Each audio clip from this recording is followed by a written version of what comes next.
Bonjour, c'est Patrice de Tendance Crypto. On se retrouve pour la deuxième leçon sur la finance décentralisée. Donc, la première leçon était consacrée à la description d'un AMM avec les différents acteurs d'un AMM, hein, les traders, le protocole lui-même et les liquidity providers. Donc aujourd'hui, on va continuer un peu sur le problème sur lequel on s'était arrêté, c'est-à-dire finalement quel est le bénéfice que peuvent tirer les liquidity providers de l'apport de liquidité. Ils prennent un risque, l'impermanent loss, et tout le problème va être de savoir si ce risque vaut la peine d'être pris. Et évidemment, voilà, le problème c'est que si eux perdent de l'argent, ils risquent de ne plus apporter la liquidité, évidemment tout le reste s'effondre. Donc, comment vont-ils gagner de l'argent? Alors, comme je vous l'ai dit, en partie par les frais générés, par le trading, d'accord, les frais de swap. Donc, il y a une partie qui reviennent au liquidity provider. Mais ça peut ne pas suffire. Donc, il y a effectivement une autre solution, ce qu'on va appeler le farming, hein. Les liquidity providers se transforment en farmers parce qu'en fait, l'AMM va distribuer son jeton de gouvernance au liquidity provider. Alors, on va voir évidemment comment donc cela fonctionne et on va voir finalement, on va essayer de calculer pour voir la rentabilité possible. Donc, on va prendre l'exemple de Swapi. Donc, le Swapi, c'est le DEX du réseau Conflux Espèce, donc du réseau EVM de Conflux.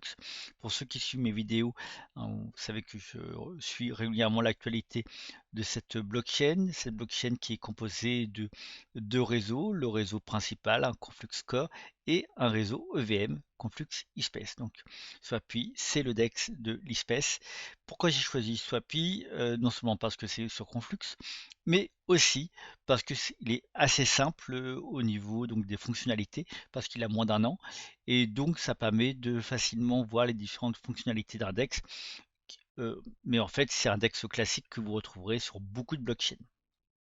Donc, on a la partie exchange, donc on peut trader un token contre un autre. On peut apporter la liquidité.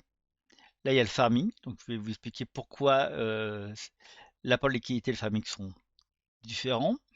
Le staking, et je parlerai aussi du launchpad, parce que vous allez voir, ça va être lié au staking. Donc, commençons, mettons-nous dans la peau d'un liquidity provider. Donc, qui va vouloir, par exemple, mettre dans une pool, donc Conflux, je suis ici, donc Conflux Ether.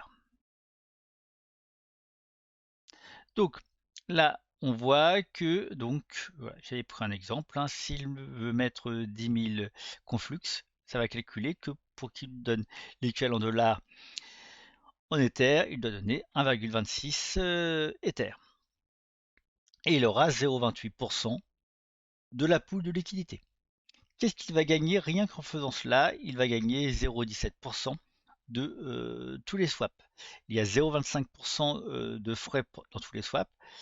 0,05% sont utilisés pour acheter du PPI, donc le token de gouvernance de Swapi, et pour le brûler. Et donc il y a 0,03% sans doute qui reviennent au protocole et 0,17% qui vont au liquidity provider. Ensuite, donc en apportant la liquidité, vous allez récupérer ce qu'on appelle un LP token, qui c'est une preuve de dépôt de votre apport de liquidité. Quand vous allez vouloir déstaker, il va falloir faire le contraire, c'est-à-dire redonner le LP token et vous récupérez séparément vos conflux et vos ethers. Mais ce LP token, vous allez pouvoir le déposer donc en farming. Donc par exemple, si je garde la même pool, voilà, on a effectivement une pool où on va pouvoir déposer. Donc il y a pour l'instant 1,345 millions de déposés dans cette pool de liquidité. Comme vous pouvez le voir, et donc là vous allez récupérer, comme vous pouvez le voir, entre 2,6% et 7,8% d'APR en PPI. C'est-à-dire qu'en fait, les 0,17% que vous allez récupérer en frais de swap, en fait, vous allez récupérer directement du conflux et de l'Ether qui va agrandir finalement votre LP token. Et ça, c'est du PPI que vous récupérez en plus, en farming. D'accord? Vous allez farmer grâce à votre LP token. Et donc, pourquoi il y a ce range? Parce qu'en fait, le but, évidemment, des DEX, c'est pas que vous utilisiez vos PPI pour les revendre aussitôt, hein, pour les dumper au marché, c'est ce qui arrive le plus souvent. Hein, j'en reparlerai au niveau des différentes stratégies, mais que vous les gardiez. Et donc, de plus en plus, en gros, depuis 2021, il va y avoir des stratégies des DEX pour donner une utilité à ces tokens de gouvernance, déjà pour leur donner une valeur, parce que s'ils ne servent qu'à être revendus, ils n'ont aucune valeur. Donc, pour leur donner une valeur et donc pour que vous les gardiez. Et donc, la stratégie de Swapi, c'est en fait que en les stackant, vous allez récupérer deux choses. Un boost factor qui va vous permettre d'améliorer vos rendements en farming et aussi un score de Launchpad. Donc ça va vous permettre de participer aux IDO qui sont régulièrement lancés sur Swapi. Les deux dernières, ça a été Goledo et Nucléon. Donc maintenant, la question c'est est-ce que ça va être rentable? Alors, on va dire que ça dépend globalement de deux choses. Ça dépend évidemment de l'impermanent loss qu'il va y avoir entre les deux tokens. Et ça va dépendre aussi, ou plutôt de trois choses. Ça va dépendre du prix du PPI, évidemment. Et ça va dépendre des frais de trading qu'on va pouvoir récupérer. Alors, je vais prendre un exemple, l'exemple de l'USDC, l'USDT. Dans cette paire, il y a, on va dire, pas d'impermanent loss possible, sauf des pegs de l'USDC ou de l'USDT. Bon, l'APR est très réduit, d'accord? Alors, on a une liquidité donc de 643 000 $. Si on regarde au niveau des métriques, on voit que sur cette paire, il y a eu aujourd'hui récupéré 6 $ de frais de trading. D'accord? Donc on a eu un volume de 3 500 $ et 6 $ de frais de trading. On va considérer sur une année, on va dire qu'effectivement, on a les mêmes frais, frais de trading récupérés en un an. Ce qui est faux, puisque si on regarde bien au niveau des métriques, vous voyez, on a quand même quelques pics, hein, bon, mais on n'est pas au plus bas, d'accord? Vous voyez, on est là aujourd'hui, on est quasiment à 1 million de volume, mais on a été à, vous voyez, à 41 000 $, donc très très loin, d'accord?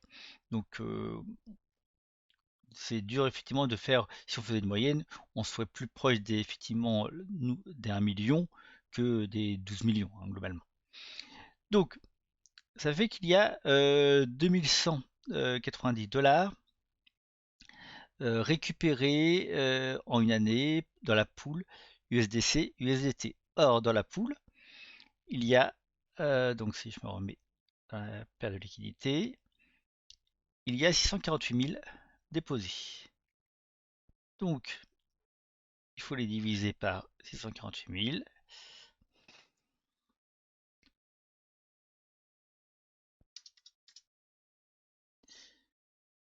Ça veut dire que pour chaque dollar que vous allez déposer dans cette pool, vous allez récupérer en un an donc 0,003 $. Donc ça veut dire que votre retour sur investissement n'est que de 0,3% par an. Évidemment, vous allez pouvoir cumuler ça avec le farming. Donc vous arrivez à donc entre donc 2 et 5,6% par an. D'accord? Donc là, ça va être les PPI qui vont nous donner la plus grande part donc, de vos intérêts. Mais il n'y a pas d'impermanent loss. Mais effectivement, c'est pas très très avantageux. Il vaut mieux avoir du PPI pour arriver ici. Mais ce n'est pas les frais de trading qui vont vous permettre de gagner de l'argent. Maintenant, si on reste sur Conflux Ether, là effectivement, on a un range un peu plus élevé. Alors, on va regarder les frais de trading. ici, on est à 355 dollars de frais de trading. Donc, on regarde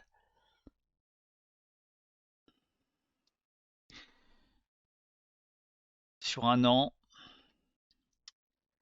on est à 129 000. On regarde en Matrix, on est 1 367 000.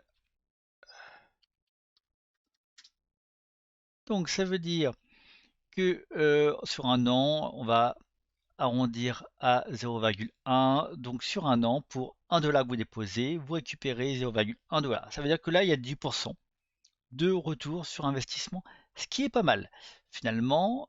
Et donc, euh, si on ajoute ça avec, donc on est ici avec l'APR, on se retrouve à 10% entre 12,6 et donc 17,8, ce qui est pas mal. Maintenant, la question, est-ce que ça compense l'impermanent loss? Bon, on est sur deux layer 1.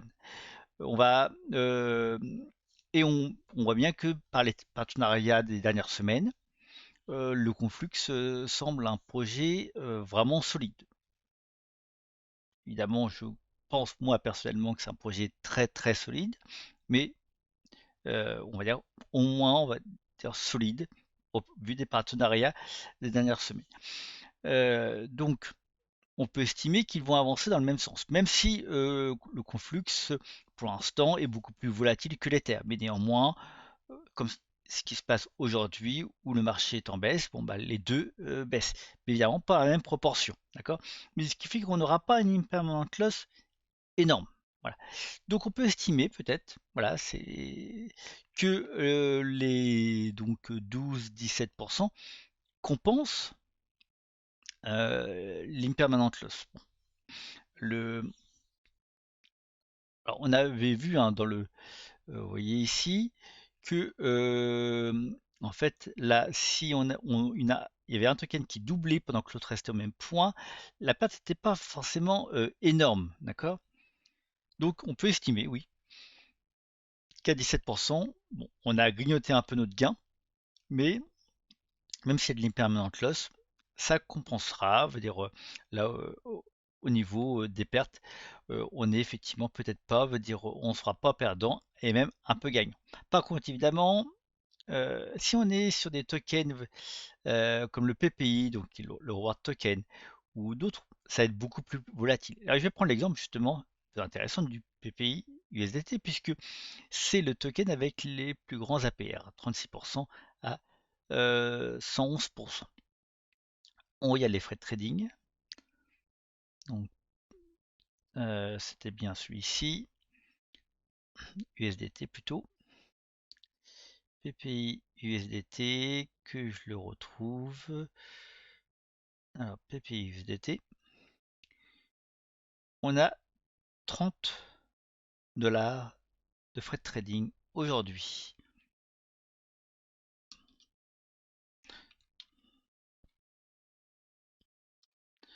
10 000 dollars sur un an. Et on a donc 174 000 dans la poule.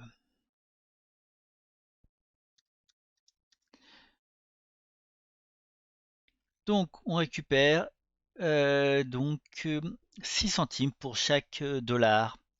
Donc 6 centimes sur un an pour chaque dollar que vous allez mettre, si ça restait dans ce volume-là.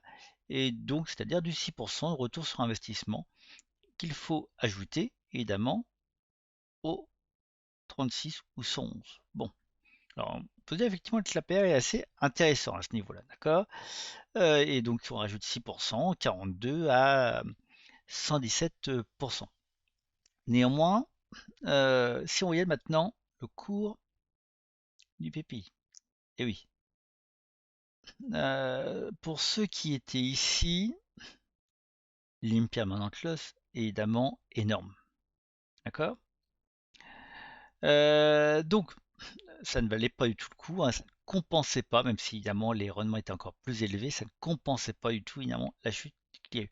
Souvent, ce cours-là, c'est souvent ce qui arrive. Globalement, c'est que qu'est-ce qui se passe? On va avoir ce qu'on appelle des extracteurs, c'est-à-dire des gens qui arrivent avec de la liquidité, qui déposent sur des paires peu volatiles, soit stable, soit Ether stable, Bitcoin stable, etc. Ils, en apportant beaucoup de liquidité, ils récupèrent beaucoup de PPI, ensuite dump au marché. C'est ce qui est arrivé pour Swapi. Ensuite, on va avoir un cours relativement stable. Pourquoi effectivement il y a eu ce relèvement ici? En fait, c'est lié à l'annonce des deux partenariats de Conflux. Comme pour l'instant Swapi n'est listé que sur Swapi et donc dans une pool, soit dans des pools avec du stable, soit avec du Conflux, évidemment en étant lié au Conflux, le pump du cours du Conflux a fait pumper évidemment par rapport au dollar le cours du PPI. Mais c'est redescendu, depuis ça redescend beaucoup plus vite évidemment que pour Conflux. Donc maintenant effectivement quelle va être la stratégie? Bah, en fait, faut bien comprendre que le PPI, il va avoir une émission comme tout token de farming très grande au début, hein. On est, je crois, 10e ou 11e mois. Donc on est ici. Au début, il y avait 11% de sortie, donc d'émissions du PPI par mois, puis 10, 9, etc. C'est là qu'en gros, on a plus de 70% passé. Au 14e mois, on aura plus de 80% des émissions. Et au bout de 36 mois, c'est fini. Il n'y a plus d'émissions. Tout est distribué. Donc il y a une partie, donc il y a 50% de la distribution du token qui était pour les liquidity providers. Ensuite, il y a 50% entre le marketing, la team et la trésorerie. Donc ici, même si effectivement, je trouve que c'est quand même beaucoup, hein, cette partie-là, mais bon, on pourrait effectivement, ça sera à rediscuter. En gros, après, comment effectivement avoir du PPI une fois après 3 ans? Soit finalement, il y a assez de trésorerie, donc de frais de trading pour que l'équipe rachète du PPI pour le redistribuer en farming, voilà. Soit il va falloir en acheter. Donc la pression acheteuse va augmenter dans les deux cas, que ce soit l'équipe ou qu'on en rachète directement, la pression acheteuse va augmenter. Mais alors à quoi ça sert? Bah, ça va servir à deux choses, soit augmenter son APR, mais on peut dire oui, mais s'il n'y a plus de farming. Oui, mais il peut y avoir aussi du dual farming, c'est-à-dire que les projets proposent en plus leur token à distribuer pour justement inciter à mettre sur les pools de liquidité. Et ça sert aussi pour les launchpads. Ça va permettre d'avoir un score launchpad plus important pour pouvoir participer aux IDO. Donc dans les deux cas, en fait, le pari, il est pas, et c'est toujours le problème évidemment des DEX. Le pari, il n'est pas directement, que ce soit effectivement, ou même les trois cas, frais de trading, euh, le farming, via d'autres projets ou des IDO, c'est que ça ne dépend pas que du DEX. Ça va dépendre de l'écosystème. C'est-à-dire que si, en fait, si vous croyez qu'un écosystème, justement, va réussir et que ce DEX peut être central dans l'écosystème, alors oui, faites le pari. Vous allez peut-être effectivement être perdant au niveau de l'impermanent loss en tant que liquidity provider, mais faites le pari de garder ces tokens. À long terme, vous ne pourrez être que gagnant. Par contre, si vous ne faites pas ce pari, alors évidemment, la seule solution d'être gagnant, c'est au moins en rentrant au début. Donc en entrant au début, eh bien, de dumper au marché. Voilà, de jouer le rôle d'extracteur. Et puis, si vous ne rentrez pas au début, évidemment, de vous exposer à des paires peu volatiles. Comme vous pouvez le voir, pour l'instant, évidemment, vu les volumes, vous ne pouvez être gagnant que sur les paires peu volatiles pour avoir un retour sur investissement correct. Voilà. Donc on verra effectivement d'autres stratégies utilisées par les DEX pour justement voilà, faire en sorte que les liquidity providers restent le plus possible. Il y a d'autres stratégies qui sont mises peu à peu en place, donc ça a été effectivement le mécanisme de base. Uniswap, donc en fait, a commencé en distribuant une partie des frais de transaction. Ensuite, PancakeSwap, effectivement, a développé ça.